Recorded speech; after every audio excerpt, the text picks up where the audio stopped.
지난주에도 이 여리고성 전쟁에 대하여 그 말씀을 묵상하면서 함께 나누었습니다. 이 여리고성 전쟁이 단순하게 이 철옹성을 무너뜨린 하나님의 능력을 나타내는 것이지만은 그 가운데 이 여리고성 전쟁이 무너질 수밖에 없는 이유들에 대하여 우리는 주목해야 되는 것이죠. 그래서 오늘 이 여리고성이 무너지고 이 철옹성과 같은 이 성이 함락되는 이 과정 속에서 우리가 어떻게 그 성을 무너뜨리고 그 성을 정복할 수 있는지에 대하여 우리는 주목하며 살펴야 되는 것이죠. 우리가 지난주에도 함께 말씀을 나누었지만 이 여리고 성은 큰 성이 아니었다라는 사실을 알 수가 있습니다. 우리가 이 철옹성과 같은 여리고성이 굉장히 큰 성이라 생각이 되겠지만은 그렇게 크지 않았다라는 거예요. 다만 이 성의 위치가 이 천혜의 요새와 같은 위치에 놓여 있기에 아무리 대군을 끌고서 이 여리고성을 정복한다 할지라도 어느 군대도 성공하지 못했던 일들이 우리가 역사적으로 알 수 있는 것입니다. 그러나 이 철옹성과 같은 이 성을 정복하는 데 있어서 이스라엘 군대가 힘썼던 것은 어떠한 전략도 아니었다라는 사실을 알 수가 있는 것이죠.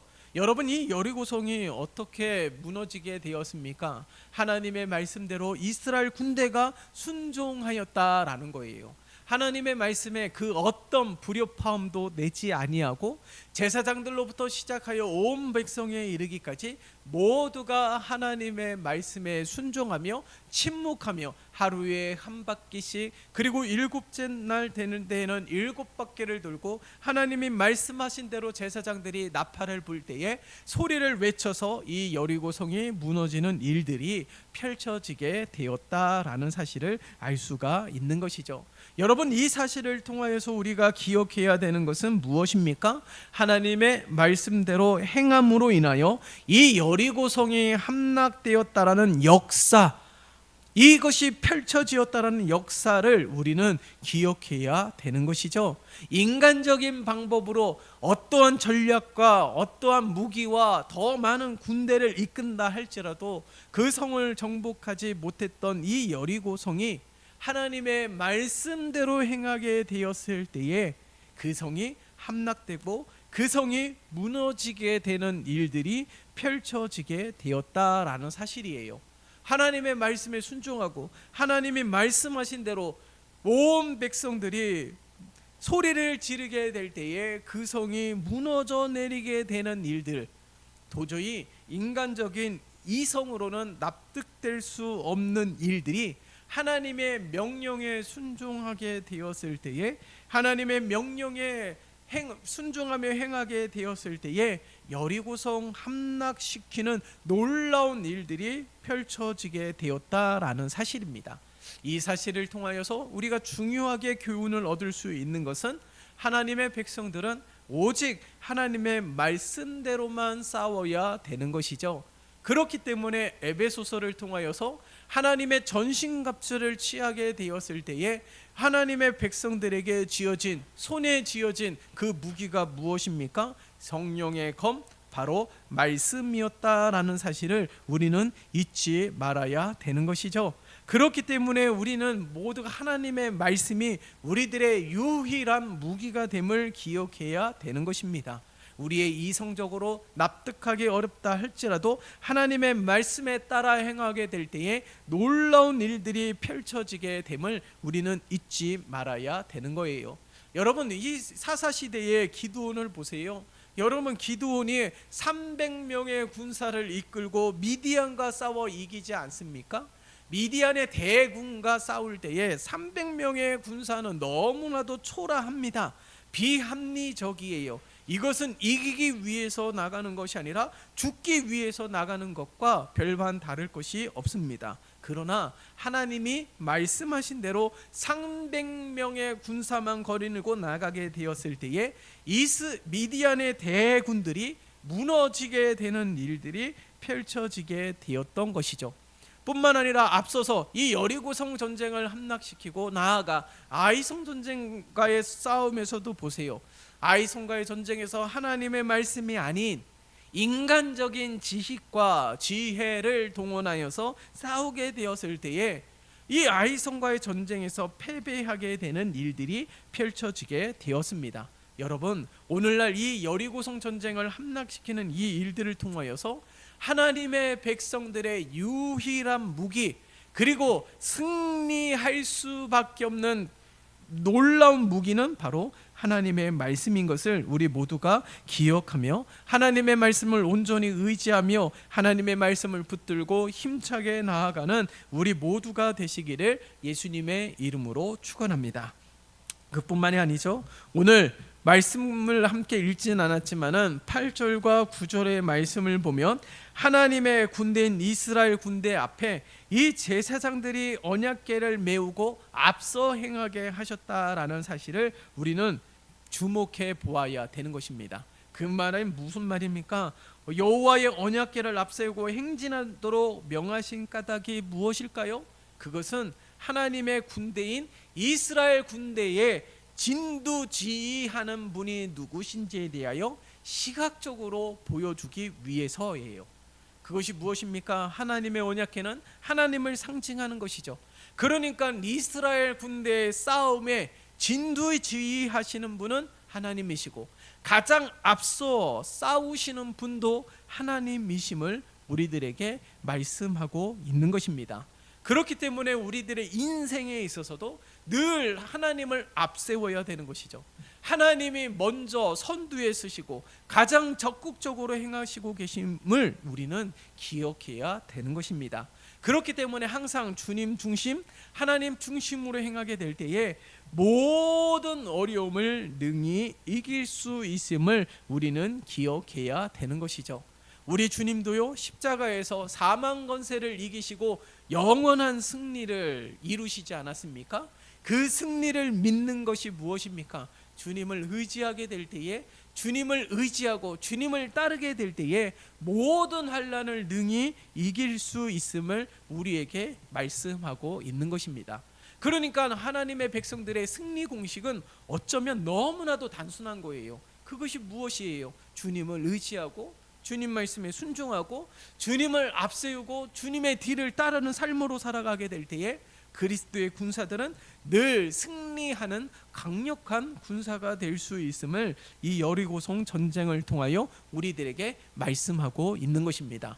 그뿐만 아니에요. 예수님이 광야에서 이 사단의 유혹을 받았을 때도 사단의 유혹과 시험을 이길 수 있었던 것도 말씀이었다라는 사실, 그 사실을 우리는 늘 기억해야 되는 것이죠.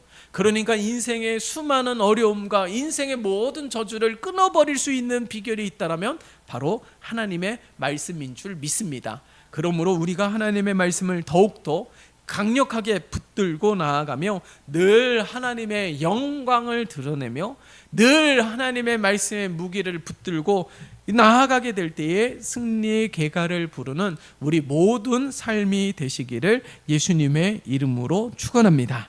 자, 그리고 우리가 함께 읽지 않았지만은 10절의 말씀을 보세요.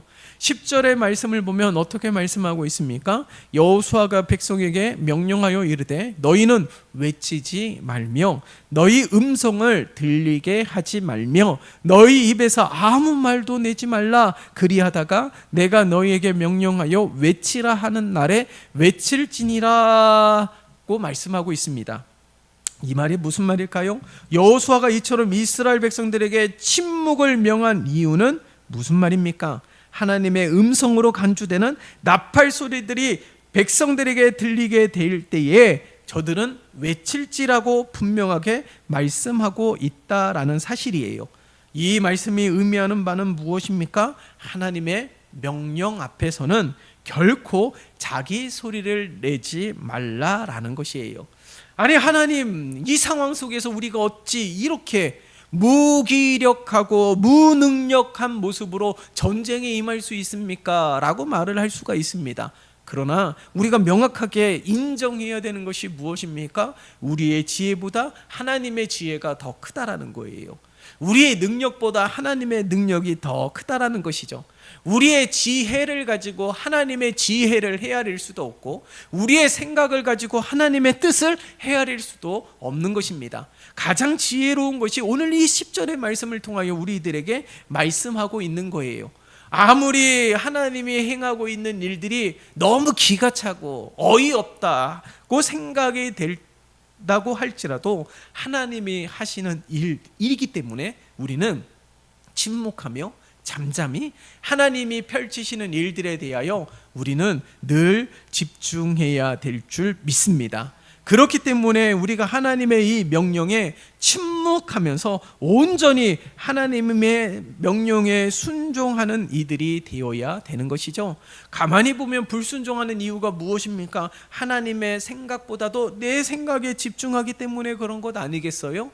하나님의 계획보다도 내 계획대로 행하고자 하기 때문에 불순종으로 인하여서 수많은 어려움들이 펼쳐지게 됨을 우리는 성경의 수많은 역사를 통하여서 발견할 수가 있었습니다. 그러므로 우리가 오늘 이 본문의 말씀을 통하여서 하나님의 명령 앞에서는 자기 소리를 내는 것이 아니라 오히려 의문이 든다라면 하나님께 물어야 되는 것이죠. 오히려 거기에 순종하지 못하는 불편함이 있다라면 하나님 앞에 내 모든 것을 그대로 내려놓는 그런 신령한 지혜가 우리에게 있기를 원합니다. 그래서 하나님의 명령하신 일들, 하나님의 계획하신 일들, 하나님의 뜻하신 일들이 가시적으로 보여지지 않을 때에 하나님이 믿고 신뢰하고 인내할 수 있는 은혜를 허락해달라고 간구해야 되는 것이에요. 그리고 우리의 있는 그 불편함을 그대로 하나님 앞에 물으면서 하나님의 뜻이 깨달아질 수 있도록, 하나님의 계획을 신뢰할 수 있도록 우리들에게 믿음을 허락해 달라고 하나님 앞에 간구하는 우리 모두가 되시기를 예수님의 이름으로 축원합니다. 자, 그리고 오늘 본문 속에서 15절의 말씀을 보세요. 15절의 말씀을 보면 어떻게 말씀하고 있습니까? 일곱째 날 새벽에 그들이 일찍이 일어나서 전과 같은 방식으로 그 성을 7번 도니 그 성을 7번 돌기는 그날뿐이었더라 라고 말씀하고 있습니다. 여러분, 오늘 이 말씀이 의미하는 바가 무엇입니까? 하나님이 명령한 것을 가만히 듣고만 있다라는 것이 아니에요. 그 명령한 것을 어떻게 해요? 적극적으로 순종하는 의지의 모습이 우리들에게 있어야 된다라는 것이죠. 하나님은 말씀하셨습니다. 그것을 행하는 것은 하나님의 백성인데 오늘 15절의 말씀 가운데 우리가 특별히 주목해야 되는 것은 일곱째 날 새벽 일찍이 일어나서 어떻게 해요? 준비하고 행하였다라는 사실이에요. 여러분, 계획하고 부지런히 실천하여 준비된 자만이 하나님의 약속의 주인공이 될 수 있음을 우리는 잊지 말아야 되는 것입니다. 하나님의 말씀하시는 분이시지만 그것을 행하는 것은 우리예요. 그럼 어떻게 행해야 될까요? 적극적으로 행해야 되는 것이죠. 그 말씀에 순종하기 위하여 늘 준비하는 자가 되어야 되는 것입니다. 아브라함에게도 말씀하셨어요. 이삭을 번제물로 드리라고 했을 때 그 다음날 일찍이 이삭과 함께 준비하여서 올라가지 않습니까? 산에. 그것이 무엇입니까? 하나님의 말씀에 적극적으로 준비하며 행하는 그런 모습들을 볼 수가 있는 거예요. 하나님의 말씀에 순종한다라는 것도요, 적극적으로 준비하고 계획하고 그 말씀에 순종하기 위한 그런 치밀함이 있어야 됨을 우리들에게 말씀하고 있는 것이죠. 그래야지만이 하나님의 약속이 성취되고 그래야지만이 이 약속의 주인공이 될 수 있음을 우리들에게 말씀하고 있는 것입니다. 단순히 하나님의 명령하는 것에 주먹구구식으로 때가 되면 이루시겠지라고 하는 것이 아니에요. 그것이 이루어질 수 있도록 준비하는 자가 되어야 되는 것이죠. 그래서 마태복음 25장에 유명한 비유가 나오지 않습니까? 10처녀의 비유. 5처녀는 기름을 준비했습니다. 5처녀는 기름을 준비하지 않았습니다. 그래서 결국에는 기름을 미리 준비한 5처녀는 신랑과 함께 맞이하면서 놀라운 은혜를 누리게 되지 않습니까? 그처럼 하나님의 말씀도요, 하나님이 약속하신 말씀은 반드시 성취가 되지만 그 약속의 주인공은 항상 정해져 있는 것이 아니다라는 거예요. 오늘 말씀을 통하여서 이 약속의 말씀의 주인공이 되기 위하여서는 하나님의 약속의 말씀을 듣고 준비하는 자, 그리고 그것을 행하기 위하여 열심을 가진 자, 바로 그런 자들이 바로 하나님의 약속의 주인공이 된다라는 사실입니다. 근데 한편 뒤집어서 생각해 본다라면은 하나님의 약속의 말씀을 믿기에 아침 일찍 일어나서 준비하고 행하는 것 아니겠어요? 하나님의 약속에 온전한 신뢰와 확신이 없다라면은 행동이 더디게 될 거예요. 이것저것 계산하지 않을까요? 이것저것 염려와 근심과 걱정과 막 재보기도 하고 이렇게도 해보고 저렇게도 해보면서 결국에는 행하지 못하는 어려움이 있다는 것이죠. 그러나 하나님의 약속의 말씀에 분명한 확신이 있기에 그 다음날 일찍 일어나서 말씀대로 준비하고 말씀대로 행하기 위하여 계획하는 이 모든 일들의 이스라엘 군대의 모습을 바라보면서 오늘날 우리의 삶도 바로 이러한 삶이 되시기를 예수님의 이름으로 축원합니다. 우리가 예수 믿는다라면 하나님의 은혜를 누려야 되지 않을까요? 인생에 수많은 어려움들이 있고 장애들이 있다 할지라도, 인생에 수많은 저주들이 있다 할지라도 우리 주님이 십자가를 지시고 십자가에서 죽으시고 부활하신 이유가 무엇입니까? 그 모든 것들을 깨트리고 부서뜨리고 승리하셨음을 우리가 기억해야 되는 것이죠. 이게 복음이 아니겠습니까?